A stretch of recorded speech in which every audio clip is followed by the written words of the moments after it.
Hello dear friends, welcome to HS maths.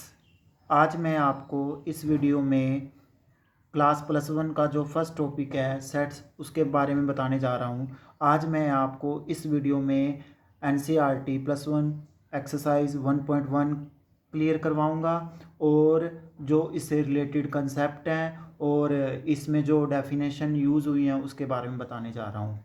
सबसे पहले अगर सेट्स की डेफिनेशन को बताने से पहले मैं उसमें जो वर्ड हैं उसके बारे में आज क्लियर करवा रहा हूँ ठीक है।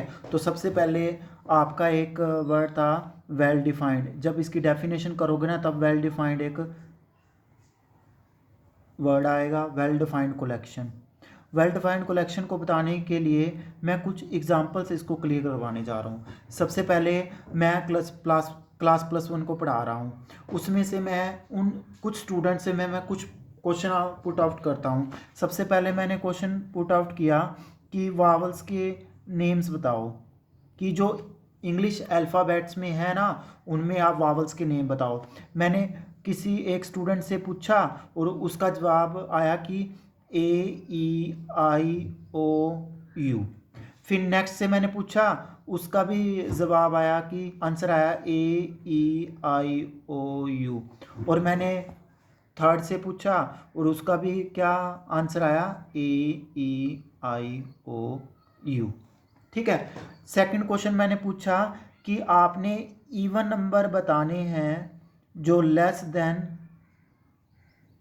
7 हों, यानी इवन नंबर आपने बताने हैं जो 7 से लेस हों। वो भी आपके कौन से होने चाहिए? पॉजिटिव इवन नंबर होने चाहिए, यानी पॉजिटिव वैल्यू होनी चाहिए। तो सबसे पहले मैंने फर्स्ट स्टूडेंट से पूछा, उसका जो आंसर निकला ना 2 4 6। फिर नेक्स्ट का भी आंसर क्या निकला 2 4 6। फिर अगले का भी आंसर निकला 2 4 6।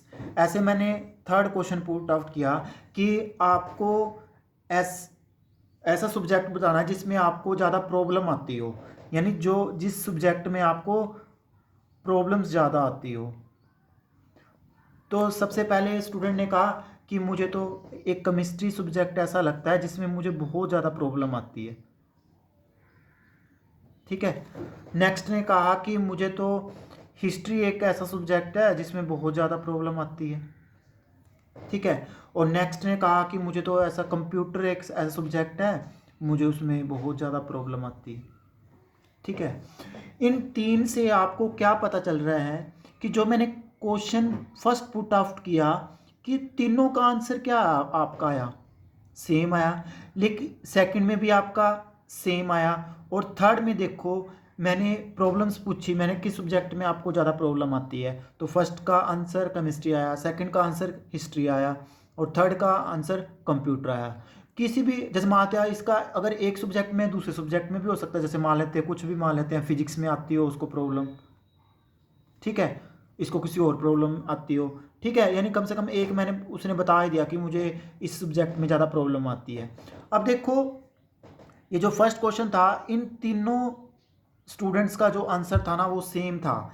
ऐसे ही जो सेकंड था वो भी आंसर सेम था, लेकिन जो थर्ड था ना वो स्टूडेंट का हर एक का क्या होता है सब्जेक्ट, जो डिफ़िकल्ट सब्जेक्ट है अलग अलग हो सकता है। ठीक है, यानी इसका मतलब कहने का मतलब क्या है, जो वेल डिफाइंड कलेक्शन का मतलब होता है,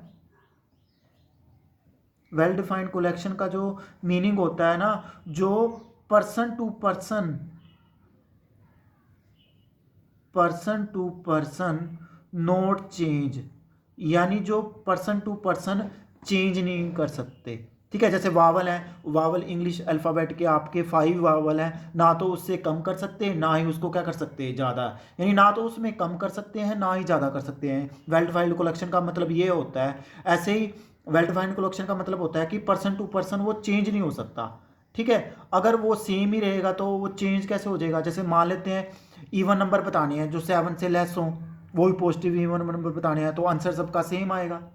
अब जैसे मैंने क्वेश्चन पूछा कि हरियाणा की जो कैपिटल है उसका नेम बताओ, सबका आंसर क्या आएगा? चंडीगढ़ है, किसी का आंसर तो नहीं आएगा, दिल्ली तो नहीं आ जाएगा।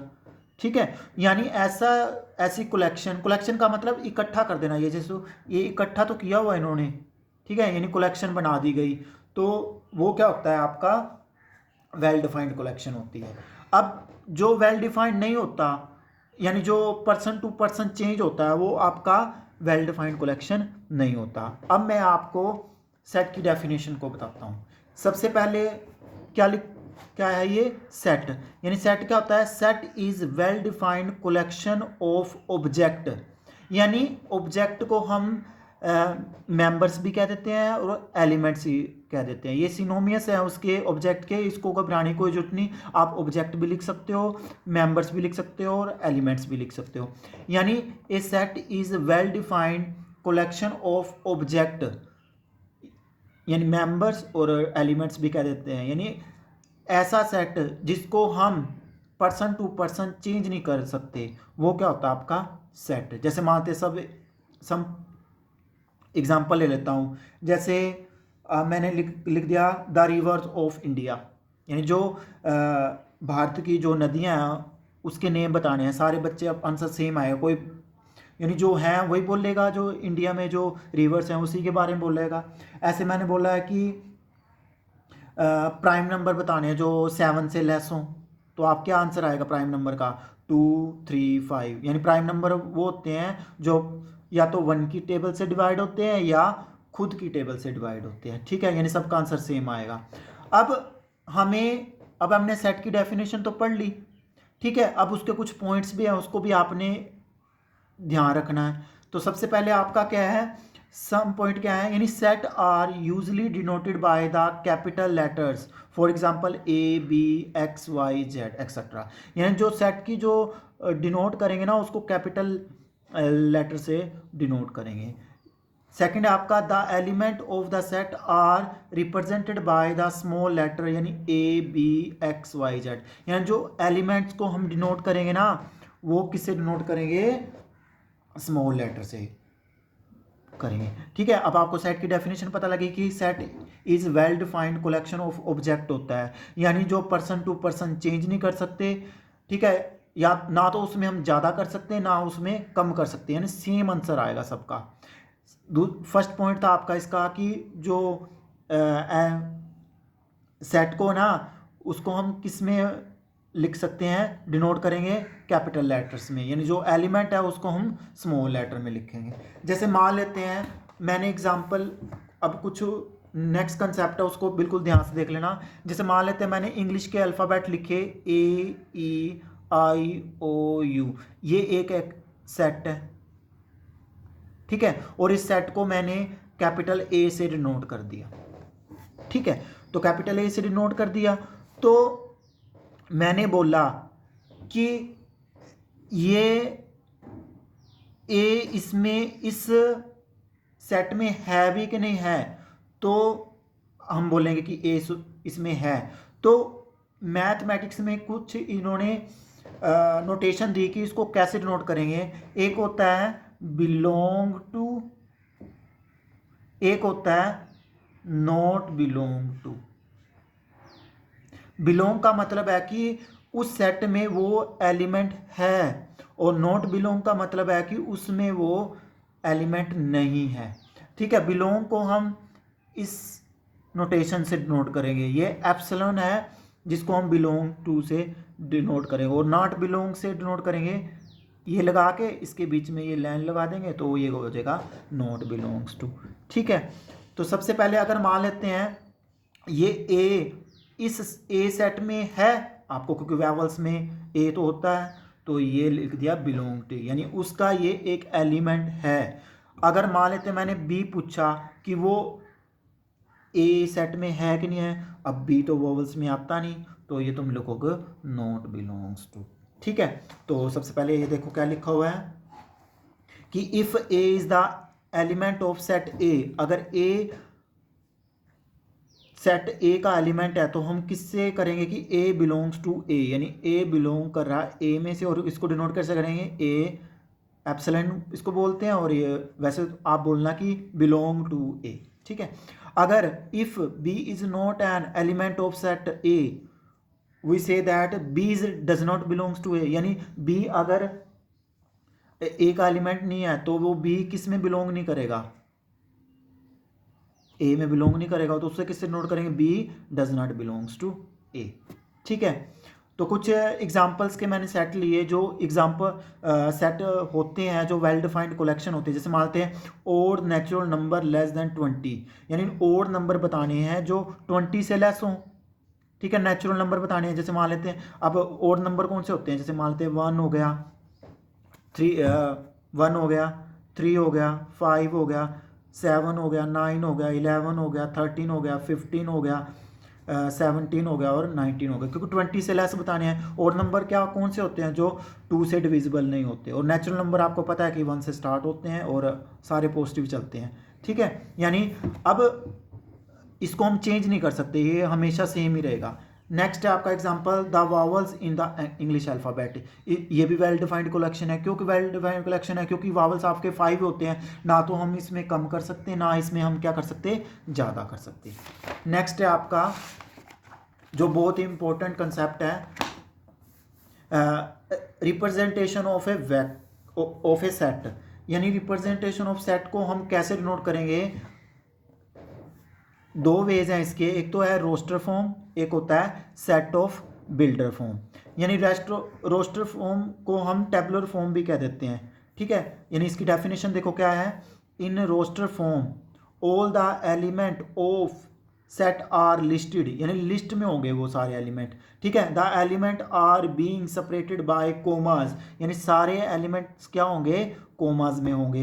And are enclosed with the braces, ये मेन कंसेप्ट है कि बच्चे इसी में कंफ्यूज होते हैं, इस ब्रेसिस में, यानी इस ब्रेसिस से नोट करेंगे। यानी रोस्टर फॉर्म क्या है, जैसे मानते हैं इंग्लिश के अल्फ़ाबेट लिखिए मैंने, इंग्लिश में जो वोवल है उसके नेम लिखिए, ए ई आई ओ यू।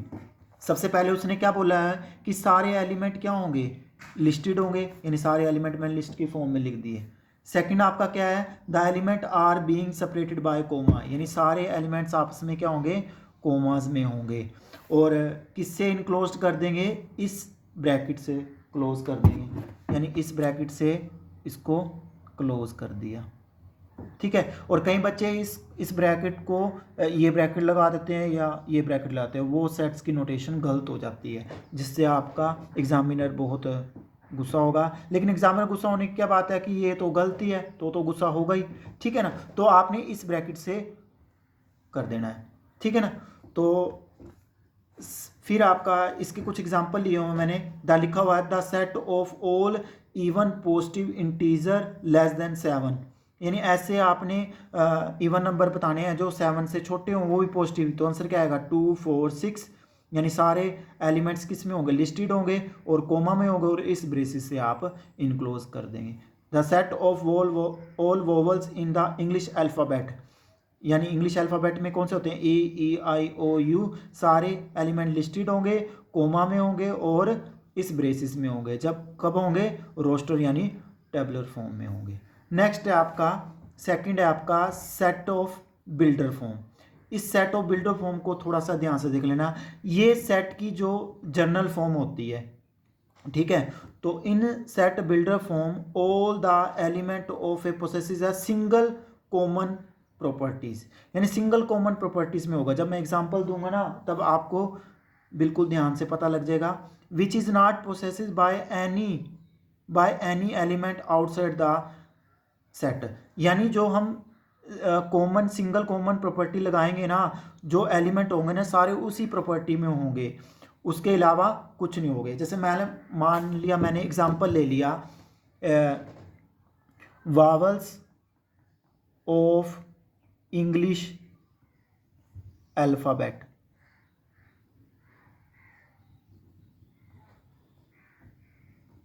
ठीक है, तो सबसे पहले आपने इंग्लिश अल्फ़ाबेट के क्या होते हैं, ए ई आई ओ यू, ये आपका क्या हो गया, रोस्टर फॉर्म होगी, क्योंकि जो मैंने सबसे पहले आपको बताई थी, यानी ये रोस्टर फॉर्म होगी, ए ई आई ओ यू, सारे एलिमेंट क्या आपके लिस्टेड है और कोमास में है और इस ब्रेसिस में इनक्लोज्ड है। अब आपने इसको सिंगल आपने प्रॉपर्टी से करना है, तो ये आपको क्या दिख रहे हैं, इंग्लिश के अल्फ़ाबेट दिख रहे हैं। ठीक है ना, तो इंग्लिश के जो अल्फ़ाबेट हैं, अल्फ़ाबेट कौन से, वो भी वावल्स। तो हम क्या लिखेंगे, वावल्स, यानी ये किसका सेट है, the set of vowels of English alphabet. ठीक है, तो देखो ध्यान से एग्जांपल इसका मैंने क्या लिया, ये a e i o u है, all the element possesses a common property से हमने करना है, namely each of them the a vowel in the English alphabet. यानी कॉमन प्रॉपर्टीज़ की क्या है कि सारे ये इंग्लिश के क्या हैं, अल्फ़ाबेट तो हैं, लेकिन कौन से अल्फ़ाबेट हैं, वावल्स हैं। ठीक है ना, तो इसकी कॉमन प्रॉपर्टी होगी कि ये जो इंग्लिश के जो अल्फ़ाबेट में ना ये वावल्स हैं, जो 5 वावल, तो इसको हम क्या लिख सकते हैं। अब देखो आपने अगर थोड़े आप बड़े बच्चे हो गए, +1 में आ गए, इसकी मैथ्स की लैंग्वेज सीखा करो, तो क्या करोगे, एक्स सच दैट, ये सच दैट का साइन होता है। ठीक है, यानी एक्स सच दैट, यानी एक्स आपका क्या होगा, x is a vowel in English alphabet. ठीक है, और इस ब्रेसिस से हम इसको क्या कर देंगे, इनक्लोज कर देंगे, यानी जो सेट होगा ना इस ब्रेसिस से इनक्लोज होगा ही होगा। यानी क्या बोलेंगे, एक्स सच दैट, यानी एक्स आपका क्या होगा कि x is vowel of English alphabet. मैंने किसी भी बच्चे से पूछा कि माते एक्स बताओ कि एक्स एक वावल होना चाहिए, वावल्स का सेट बता दो, तो आप बच्चे सारे बोलेंगे कि ए ई आई ओ यू, इसको हम चेंज नहीं कर सकते। चाहे मैं लाखों स्टूडेंट से पूछूं तो आंसर सबका क्या आएगा, सेम आएगा। ठीक है, नेक्स्ट है आपका सम इम्पोर्टेंट्स नोट्स, यानी ये सेट्स के कुछ नोट्स हैं, तो उसको ध्यान से देख लेना, सम इम्पोर्टेंट नोट्स। सबसे पहले जो नोट है ना, order of the element does not matter, यानी जो ऑर्डर ऑफ एलिमेंट है ना, डज नॉट मैटर, यानी आपको मैं मीनिंग बताता हूँ इसका क्या है। जैसे मान लेते हैं, ये देखो मैंने लिख दिया 1 2 3 इवन नंबर बताने, जो 6 से क्या हो, 7 से क्या हो, छोटे हों, तो मान लेते हैं 2 4 6, ये मैंने लिख दिया। इसको हम ये भी लिख सकते हैं 2 6 4, इसको मैं ये भी लिख सकती हूँ 6 4 2। यानी ये जो ऑर्डर है ना, चाहे इसको पहले लिखो चाहे बाद में लिखो, ऑर्डर मैटर नहीं करता, यानी आंसर सबके क्या है, ये सेम है, तो ये आंसर सेम ही तो होंगे ये। ठीक है ना, तो नेक्स्ट है आपका रिपीटिशन डज नॉट मैटर, यानी रिपीटिशन भी मैटर नहीं करती। जैसे मान लेते हैं मैंने एक यही एलिमेंट लिख रहे हैं, इवन नंबर बताने हैं, जो 7 से क्या हो, छोटे हो, मैंने लिख दिया 2 2 2 4 4 6, यानी मैंने 2 को तो मैंने 3 बार लिख दिया, और 4 को मैंने 2 बार लिख दिया, और 1 को मतलब क्या लिख दिया, मैंने 1 बार लिख दिया। जैसे मान लेते हैं मैंने क्लास में किसी बच्चे को आवाज़ लगानी, एक बच्चे को आवाज़ लगानी है, मैंने राहुल को आवाज़ लगाई, मैंने बोल दिया राहुल राहुल राहुल राहुल राहुल राहुल, तो इसका मतलब है राहुल को ही तो आवाज़ है, अगर एक बार आवाज़ लगाता तब भी वो सुन लेता ना। तो इसका मतलब है कि ये जो रिपीटिशन है ना, वो सेट में डज नॉट मैटर करती है, मैटर नहीं करती, डज नॉट मैटर। तो इसका मतलब है ये जो मतलब चाहे उसको कितनी बार लिखो ना, आपका मीनिंग एक बार ही है, चाहे उसको 2 बार लिखो या 4 बार लिखो या 6 बार लिखो, वो कोई मैटर नहीं करता। ठीक है, यानी सबसे पहला पॉइंट क्या था कि जो order of the element does not matter, यानी ऑर्डर मैटर नहीं करता इसमें। जैसे मानते 1 2 3 लिखना है, या 3 2 1 लिखो, या 2 3 1 लिखो, जो मर्जी लिखो। नेक्स्ट है आपका रिपीटिशन डज नॉट मैटर, यानी रिपीटिशन भी मैटर नहीं करती। जैसे मानते 2 को मैंने 3 बार लिख दिया, 4 को मैंने 2 बार लिख दिया, 6 को 1 बार लिखा है। ठीक है, ये भी नहीं इंक्लूड होते। तो नेक्स्ट है आपका सम नॉन सेट्स, यानी जो हमें पता है, ये n क्या होता है, the set of all natural number, यानी set of all natural number क्या होते हैं, जो 1 से स्टार्ट होते हैं, 1 2 3 4 5 6 ऐसे चलते रहते हैं, पॉजिटिव सारे। होल नंबर क्या होते हैं, अगर होल नंबर W को कहते हैं होल नंबर, होल होता नंबर होता है the set of all natural number with 0, अगर नेचुरल नंबर के साथ हम 0 लगा दें तो वो क्या बन जाएगा, होल नंबर है। जैसे मानते हैं नेचुरल नंबर तो आपका 1 2 3 4 से स्टार्ट होता है, लेकिन अगर उसमें 0 से स्टार्ट कर दिया जाए ना, तो वो क्या बन जाता है, होल नंबर, 0 1 2 3 4 5। जेड होता है the Z the set of all integer. All integer का मतलब है इसमें सारे पॉजिटिव भी आ जाएंगे, नेगेटिव भी आ जाएंगे और जीरो भी आ जाएंगे। जैसे मानते हैं 0 1 2 3 4 5 6, उससे पहले क्या आएगा, जीरो से पहले -1 -2 -3। जैसे मान लेते हैं अगर लिए रियल लाइन उसमें चलते हो, लाइन में चलते हो, तो ये 0 हो गया, 1 हो गया, 2 हो गया, 3 हो गया, 4 हो गया, ये इधर चलते रहेंगे ऐसे -1 -2 -3 -4। इसमें पॉइंट वाले नहीं इंक्लूड होते हैं, ओनली ये सेम वाले यूज़ होते हैं, ठीक है ना। नेक्स्ट है आपका R Q. Q is the set of all rational number, यानी सारे रैशनल नंबर होते हैं जो पी बाई क्यू की फॉर्म में लिख सकते हैं। रैशनल आर क्या होता है, रियल नंबर्स का सेट होता है। रियल नंबर में क्या होते हैं, रैशनल भी आते हैं और इरेशनल भी आते हैं। रैशनल नंबर कौन से होते हैं जिसको हम पी बाई क्यू की फॉर्म में लिख सकते हैं, और इरेशनल वो होते हैं जिसको हम पी बाई क्यू की फॉर्म में नहीं लिख सकते। जेड क्या होता है, अब जेड आपको पता है कि जेड क्या होता है आपका, जेड होता है इंटीजर का सेट, ठीक है, इंटीजर का सेट होता है। इंटीजर में क्या होते हैं, पॉजिटिव भी होते हैं और नेगेटिव भी होते हैं। अगर जेड के ऊपर पॉजिटिव लगा दिया जाए तो वो सारे पॉजिटिव इंक्लूड कर देंगे, और जेड के ऊपर नेगेटिव लगा दिया जाए तो वो जेड नेगेटिव रियल नंबर्स का हो जाएगा, ठीक है। तो अगर मानते हैं आर के ऊपर पॉजिटिव लगा दिया जाए, रियल नंबर पॉजिटिव हो जाएंगे, और आर के ऊपर नेगेटिव लगा दिया जाए तो रियल नंबर नेगेटिव हो जाएंगे। एन के ऊपर हम नेगेटिव नहीं लगा सकते क्योंकि नेचुरल नंबर हमेशा पॉजिटिव होते हैं, 1 2 3 4। ऐसे डब्ल्यू के ऊपर नेगेटिव नहीं लगा सकते क्योंकि वो भी सारे पॉजिटिव नंबर होते हैं।